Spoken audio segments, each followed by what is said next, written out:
आज की क्लास में हम लोग पढ़ेंगे थियरी बेस ऑफ अकाउंटिंग के बारे में। थियरी बेस ऑफ अकाउंटिंग में बेसिकली हम लोग प्रिंसिपल्स ऑफ अकाउंटिंग के बारे में पढ़ते हैं और इन प्रिंसिपल्स ऑफ अकाउंटिंग को हम दो पार्ट्स में, दो कैटेगरीज में डिवाइड करते हैं। The first category is basic assumption and the second category is conventions of accounting. Basic assumptions को आगे हम लोग तीन कैटेगरीज में डिवाइड करते हैं। The first one is going concern concept, the second one is principle of consistency and the third is accrual assumption और accrual concept. Let's study about going concern concept. What is going concern concept? As per this concept, while analyzing and recording transactions, it is assumed that business will continue for indefinite period of time and its activities will not be discontinued or stopped by the business at any time.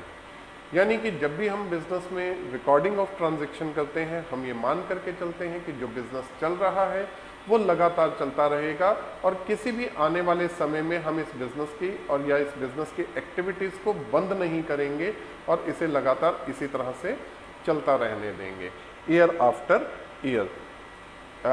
इसकी example के तौर पर आप इस तरह से मान करके चलिए कि जब भी हम लोग किसी फिक्स्ड एसेट्स को परचेज करते हैं, लाइक अगर हम बिल्डिंग को परचेज कर रहे हैं या मशीनरी को परचेज कर रहे हैं, तो हम उसे किराए पर लेने की जगह खरीदना पसंद करते हैं।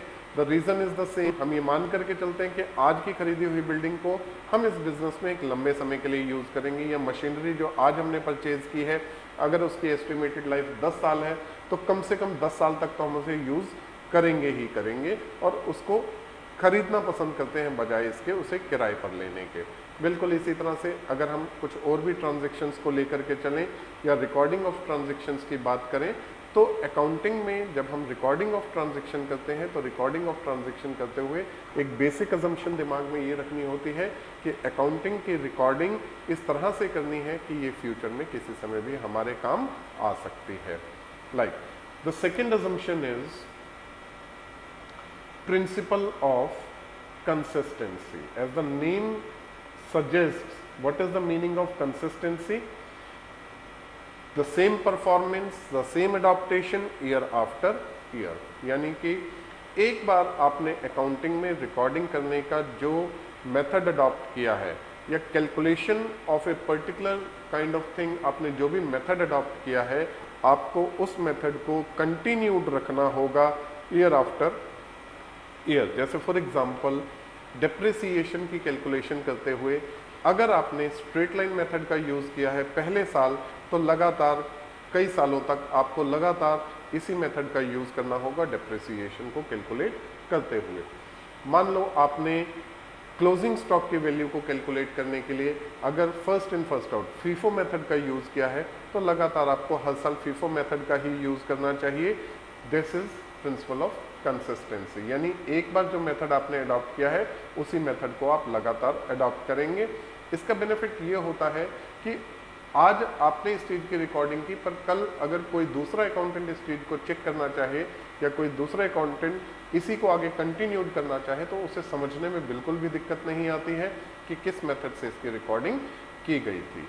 बेसिकली हमारे जो मेथड्स ऑफ अकाउंटिंग है रिकॉर्डिंग करते हुए, सबसे पहले डेप्रिसिएशन के लिए ये मेथड ज़्यादा कामयाब होता है, स्टॉक की वैल्यूएशन करते हुए, गुडविल की वैल्यूएशन करते हुए, या calculation of provision for doubtful debts करते हुए प्रिंसिपल ऑफ कंसिस्टेंसी ज़्यादा इम्पोर्टेंट रोल प्ले करता है। The next method is, the next assumption is accrual assumption. Now, what is accrual assumption? As per accrual assumption, the revenue and the expenses are recognized in the period of their occurrence rather than when they are actually received or actually paid. इसका मतलब क्या है कि कोई भी revenue या कोई भी अगर एक्सपेंसेस हो रहे हैं आपके, तो उन एक्सपेंसेस और रेवेन्यू को जिस समय वो हुए थे उसी समय उसे एक्सपेंस या उसी समय उसे रेवेन्यू मान लेना चाहिए, बजाय इसके कि हम उस रेवेन्यू या उस एक्सपेंस को उस समय माने जब वो एक्चुअली रिसीव या पेड किए गए थे। बेसिकली जो सिस्टम ऑफ अकाउंटिंग होते हैं उसमें दो तरह के सिस्टम्स बेसिकली यूज़ किए जाते हैं। One is cash basis and one is accrual basis, और ज़्यादातर अकाउंटिंग जो है वो एक्रूअल बेसिस पर बनाई जाती है। और उसका बेसिक रीज़न जो होता है ये होता है कि एक्रूअल बेसिस ऑफ अकाउंटिंग ज़्यादा रिलायबल मेथड ऑफ अकाउंटिंग होता है। बेसिकली इसमें जो रिजल्ट्स आते हैं वो एक्चुअल रिजल्ट्स आते हैं, और ड्यू टू एक्रूअल अजम्पशन जो एक्चुअल एक्सपेंसेस हुए हैं, चाहे वो अभी पेड किए गए हैं या नहीं किए गए, उनकी रिकॉर्डिंग हो जाती है। और जो एक्चुअल रेवेन्यूज हुए हैं, चाहे वो रिसीव्ड हुए हैं या नहीं हुए, उनकी रिकॉर्डिंग उसी समय हो जाती है जिस समय पर वो एक्चुअली ऑकर्ड होते हैं। तो these are the basically 3 basic assumptions जिन्हें अकाउंटिंग में हम लोग अडॉप्ट करते हैं। जो नेक्स्ट है वो आते हैं conventions of accounting. Conventions of accounting, अगर हम कन्वेंशंस ऑफ अकाउंटिंग की बात करें तो कन्वेंशंस ऑफ अकाउंटिंग में बहुत सारे प्रिंसिपल्स आ जाते हैं हमारे, और इन प्रिंसिपल्स में कुछ ऐसे प्रिंसिपल्स हैं जो लगातार अडॉप्ट होते चले जाते हैं, कुछ ऐसे प्रिंसिपल्स हैं जो एज इट इज चलते चले जा रहे हैं। तो लेट्स सी कौन कौन से इसमें प्रिंसिपल्स हैं और उनके मीनिंग्स क्या हैं। तो सबसे पहला प्रिंसिपल जो आता है that was business entity concept. Now what is business entity concept? Business entity concept के हिसाब से बिजनेस और businessman both have separate legal entity. हम ये मान करके चलते हैं कि जब हम किसी भी अकाउंट्स की बुक्स में रिकॉर्डिंग करते हैं तो रिकॉर्डिंग ऑफ ट्रांजैक्शन जो किया जाता है वो ऑन द बेसिस ऑफ या on the point of view of business किया जाता है, ना कि in the point of view of businessman.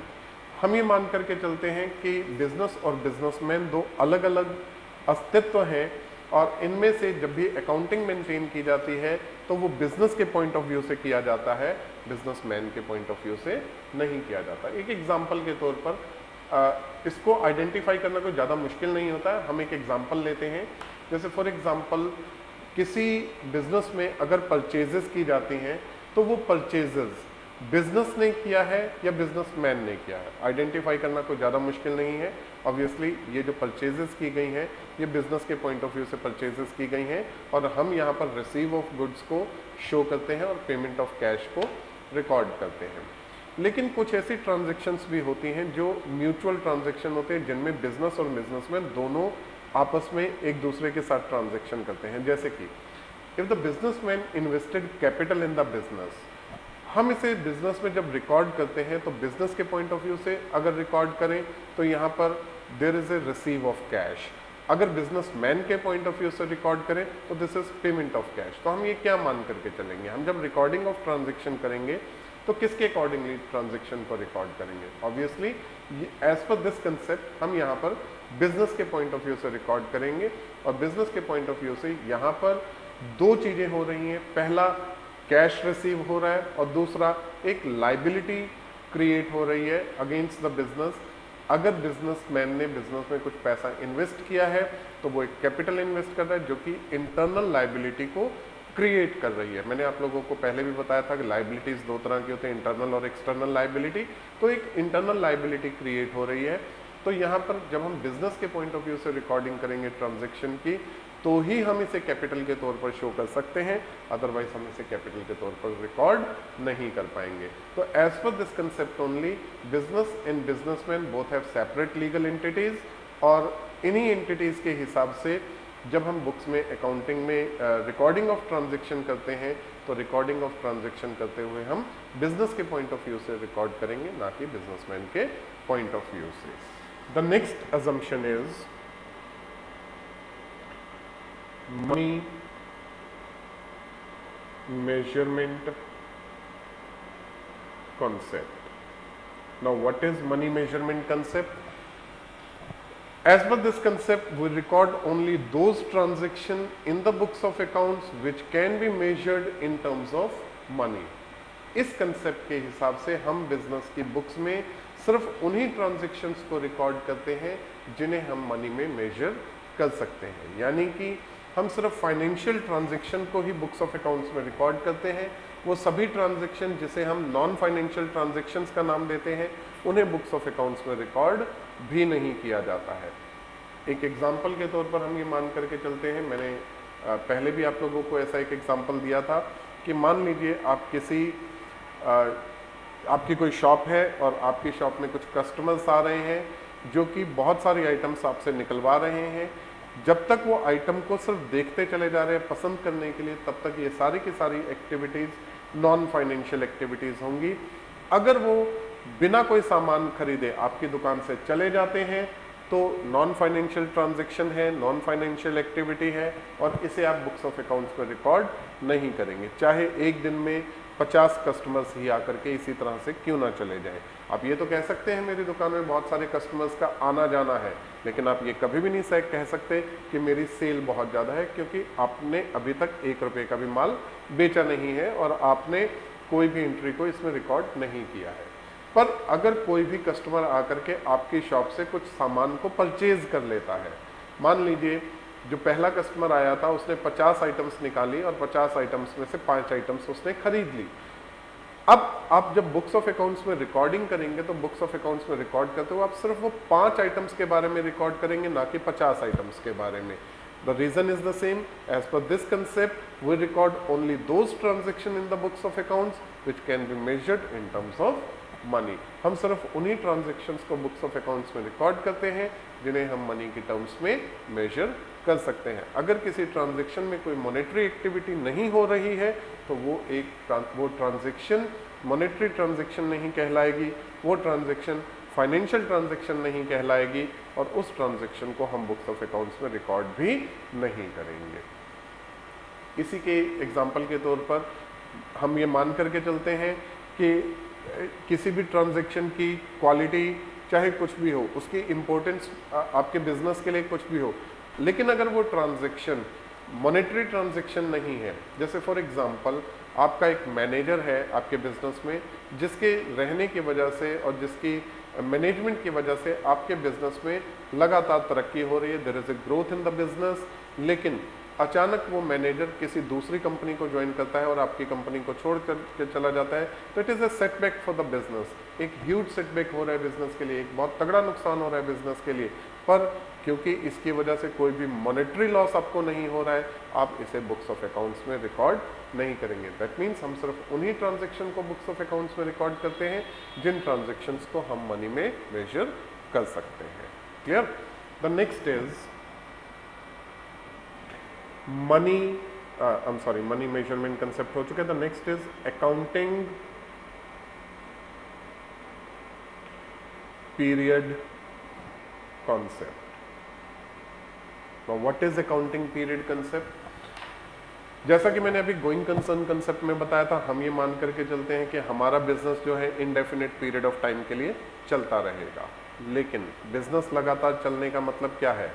क्या हम तब तक के लिए इंतजार करें जब तक बिजनेस बंद नहीं हो जाता अपने प्रॉफिट्स एंड लॉसेस को कैलकुलेट करने के लिए, या प्रॉफिट एंड लॉसेस को हम लगातार बीच में कैलकुलेट करते रहें?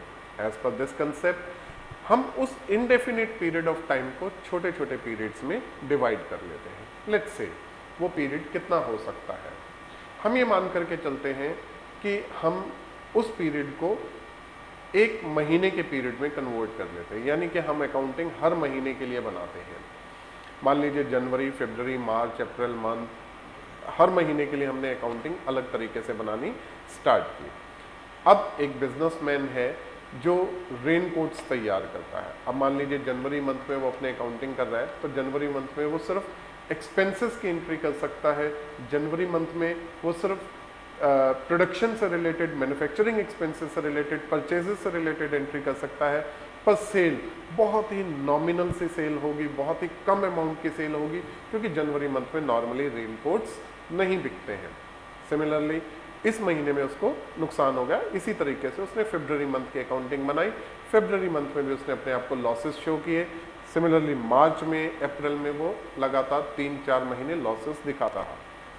उसके मन में क्या आएगा, उसके डिसीजंस क्या होंगे कि ये जो बिजनेस मैं कर रहा हूँ इसमें मेरे को लगातार लॉसेस होते चले जा रहे हैं, मुझे इस बिजनेस को बंद करके किसी दूसरे बिजनेस में जाना चाहिए। अब मान लीजिए उसका एक दोस्त है जो कि इन्हीं दिनों में स्वेटर्स बनाता है, मान लीजिए उसके स्वेटर्स की मैन्युफैक्चरिंग है। अब अगर हम बात करें स्वेटर्स की मैन्युफैक्चरिंग की, तो जो पर्सन, मान लो मिस्टर बी जो स्वेटर्स बनाता है, वो पर्सन जनवरी मंथ में no doubt production expenses show कर रहा है, पर सेल भी बड़ी huge amount of sale show कर रहा है, फरवरी में ह्यूज अमाउंट ऑफ सेल, मार्च में भी काफ़ी सारी सेल, और प्रॉफिट्स लगातार दिखा रहा है। ए के मन में क्या आएगा कि बी का बिजनेस ज़्यादा बेटर है, मुझे अपने बिजनेस को बंद करके बी के बिजनेस को ज्वाइन कर लेना चाहिए। अप्रैल या मई के मंथ में सपोज करते हैं उसने अपने बिजनेस को बंद कर दिया, क्योंकि 4 महीने से 5 महीने से लगातार उसको लॉसेस हो रहे थे, उसने अपने बिजनेस को बंद करके बी का बिजनेस ज्वाइन कर लिया। पर इधर अगर हम बात करें बी के बिजनेस की, तो बी के बिजनेस का अब वो वाला सीजन आ गया जहां पर उसकी सेल खत्म हो जाती है और यहां से उसके एक्सपेंसेस स्टार्ट हो जाते हैं। अब ए ने जब वो बिजनेस ज्वाइन किया तो डेफिनेटली यहाँ पर फिर से मई, जून, जुलाई, अगस्त, सितंबर में उसको लगातार लॉसेस हो रहे हैं। उसके मन में क्या आएगा कि मैं तो कोई भी बिजनेस नहीं कर पा रहा हूँ, मेरा बिजनेस जो भी मैं स्टार्ट करता हूँ उसमें मेरे को लॉसेस होने शुरू हो जाते हैं। पर जबकि एक्चुअल क्या है, जनवरी से लेकर के मई तक जब उसने रेनकोट्स की प्रोडक्शन की तो उस समय प्रोडक्शन एक्सपेंसेस थे, सेल नहीं थी, क्योंकि उसका वो वाला सीजन नहीं था, जबकि बी का वो सीजन चल रहा था। और ए ने जब सीजन आया, जून का मंथ आया, तब तक उसने अपने बिजनेस को बदल लिया। तो एक्चुअल डिसीजन मेकिंग नहीं हो पा रही है यहाँ पर। तो एज पर अकाउंटिंग पीरियड कंसेप्ट, जब हम अपने पीरियड को छोटे छोटे पीरियड्स में डिवाइड करते हैं, तो वो छोटे छोटे पीरियड्स डिवाइड करने का मतलब होता है हमें एक ऐसा पीरियड लेकर के चलना है जिसमें एक बिजनेस से रिलेटेड सभी अप्स एंड डाउन, सभी सीजन, सभी वेदर्स कन्वर्टेड हो जाए और वो एक साइक्लिक पीरियड हो। अब साइक्लिक पीरियड का मतलब कितना पीरियड लेकर के चलना होगा हमें, तो एज पर दिस कंसेप्ट हम वो जो छोटा पीरियड है वो कम से कम 1 साल का पीरियड, 1 अकाउंटिंग ईयर लेकर के चलते हैं, क्योंकि 1 साल का समय एक ऐसा पीरियड होता है जिसमें सभी तरह के वेदर, सभी तरह के सीजन, सभी ups and downs of business आ जाते हैं और वो एक साइक्लिक नेचर के होते हैं। जहाँ से स्टार्ट होता है वहीं आकर के ख़त्म होता है और नेक्स्ट डे फिर वहीं से स्टार्ट हो जाता है। तो इस तरह का पीरियड हमारा कहलाता है अकाउंटिंग पीरियड। तो एज पर दिस कंसेप्ट हम जो अकाउंटिंग मेंटेन करते हैं वो अकाउंटिंग 1 साल के पीरियड के लिए मेंटेन करते हैं, ना कि उससे छोटे या उससे बड़े समय के लिए। Clear? The next concept is principle of full disclosure. As the name suggests, principle of disclosure का मतलब क्या है? पूरी तरह से हर चीज को सामने रखना।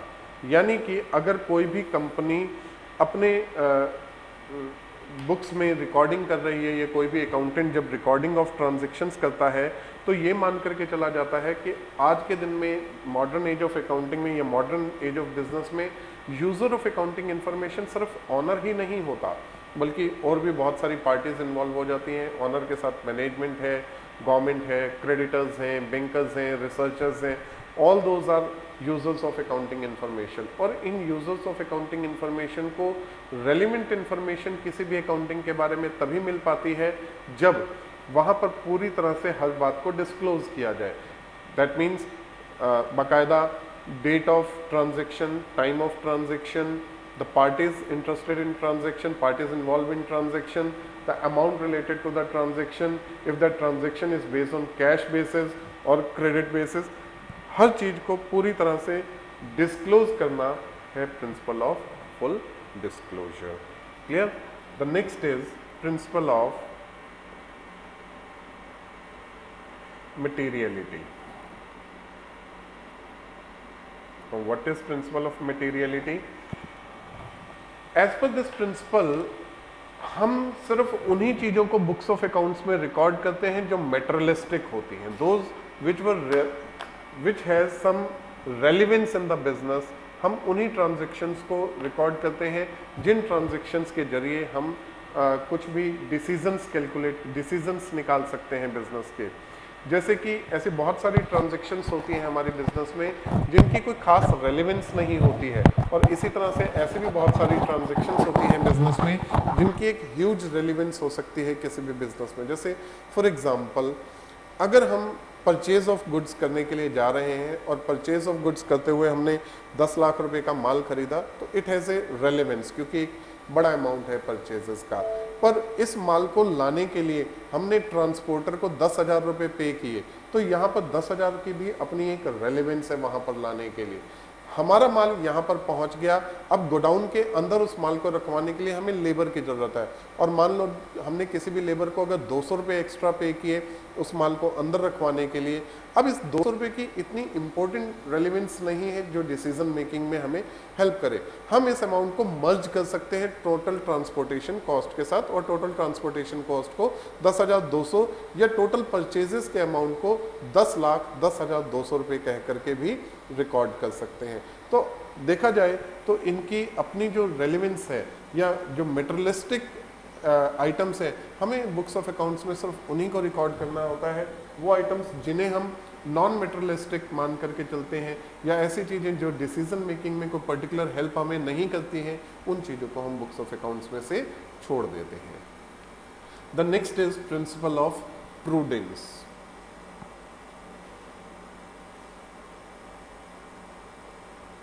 और principle of conservatism. Now, what is principle of prudence or principle of conservatism? As per this concept, or as per this concept, anticipate for future expenses and losses, but don't anticipate